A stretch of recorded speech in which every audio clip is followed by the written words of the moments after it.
Hoje o programa Presença dá sequência à conversa com o professor e cicloativista Fernando Braga.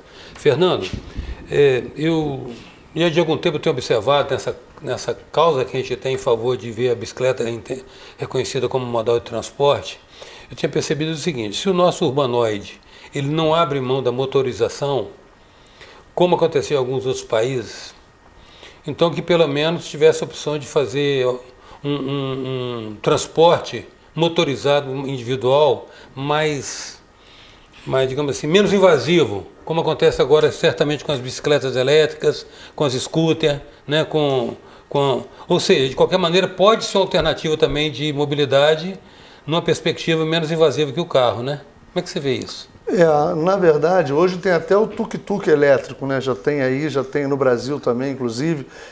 O problema não é nem só a troca da matriz energética, mas é do espaço que ele ocupa no território. Sim, exatamente. Né? Então, está tendo agora uma discussão muito grande com a nova legislação para abrigar esses novos meios de mobilidade que está chegando, que é esse patinete elétrico, a bicicleta elétrica. Tudo bem, o CONTRAN já definiu mais ou menos a normatização dela e onde ela fica, como é que ela se comporta, mas tem os ciclomotores que são muito parecidos e se confundem um pouco.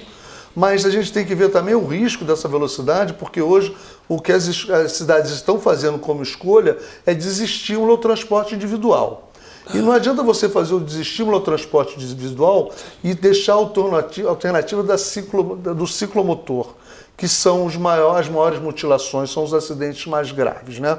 Então a gente tem que pensar numa alternativa que abaixe essa velocidade viária para que todos convivam em harmonia, sem grandes traumas, né? Quando a gente vê hoje, várias cidades europeias optando pela redução, por uma velocidade máxima de 25, 20 milhas, Nova York já optou por 25 milhas, em toda Manhattan ninguém anda mais disso. Isso tem uma alternativa muito interessante, porque a partir do momento que você desestimula a pessoa ao uso do transporte individual, ele vai migrar para as outras alternativas. Isso vai contribuir com essa equidade do uso do solo, né? Porque o espaço urbano é o que a gente tem de mais valioso, mas infelizmente ele é limitado.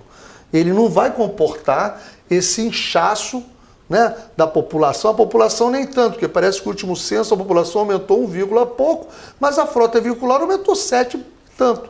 Então, quer dizer, isso tudo vem disputar o mesmo espaço. Independente se é movido a água, nitrogênio, energia, não importa. Mas de como a gente vai conseguir todos habitar esse mesmo espaço, né?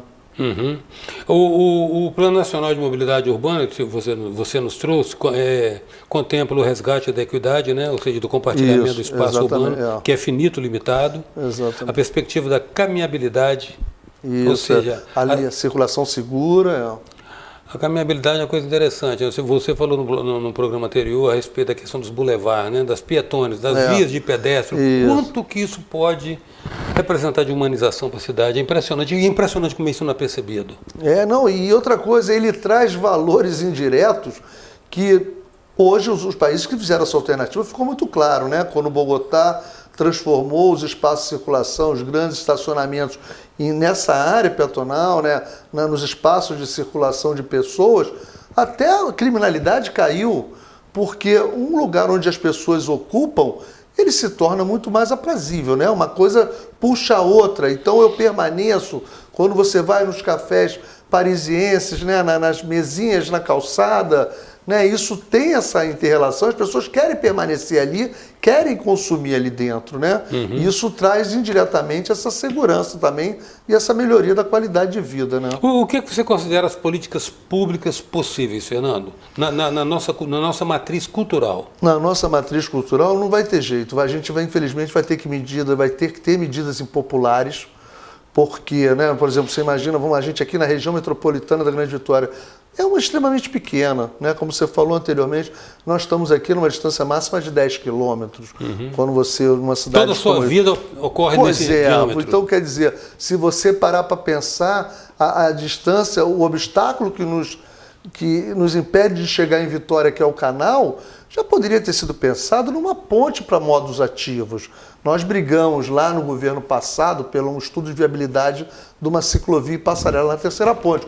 Hoje eu entendo até, não que seja impedimento, como muitos alegam, a inclinação, porque não é, porque qualquer manifestação passeia, a ponte enche e todo mundo pedala e todo mundo caminha, enfim. Mas quando agora ele apresenta uma solução de uma barreira de contenção para evitar o suicídio, extremamente coerente, então que venha com uma alternativa dessa, como a gente vê várias pontes pelo mundo afora. Mas deveria ter sido pensado em outras alternativas ao longo do canal, de pontes que liguem, né? 46% das viagens hoje para Vitória é de Vila Velha e Cariacica. As duas poderiam muito bem ser servidas, não só por essa caminhabilidade ou ciclomobilidade, mas ao transporte aquaviário, né? E quem que vai financiar isso é quem insiste em andar com o seu transporte individual. Vamos botar pedágio a preço diferenciado? Quem insiste em andar sozinho no seu carro? Eu lembro, há 35 anos atrás, na época de faculdade no Rio de Janeiro, a gente nem sabia que tinha esse nome, né? Tal de carona solidária. Era dureza mesmo, porque a faculdade ficava a 40 quilômetros de casa, gasolina, exatamente, gasolina caríssima lá na crise do petróleo, né? Final dos anos 70. E você lançava a mão porque o combustível que saía mais caro que a mensalidade da faculdade. Então, hoje em dia, o que você vê? 70% dos carros sobe e desce com o motorista. Você chega e criar mecanismos de arrecadação que financiem essas alternativas. Eu falo que o aquaviário de graça ele daria lucro. Se você pensar no custo da imobilidade, agregar ele ao turismo, imagina que coisa linda você, no horário do rush, parar ali vamos dizer assim, na Praça do Papa, no terminal, com um espaço gourmet, gastronômico, um happy hour. Porque hoje, se você atravessar da prainha para a Praia do Suá, você vai mais rápido, né? Porque são 800 metros. Então, quer dizer, você imagina o quanto você ganharia nesse incentivo à caminhabilidade, que as pessoas iam percorrer pequenas distâncias a pé, né? De você criar esses mecanismos de restrição ao transporte individual mesmo. A presença hoje é de Fernando Braga, nós voltamos já.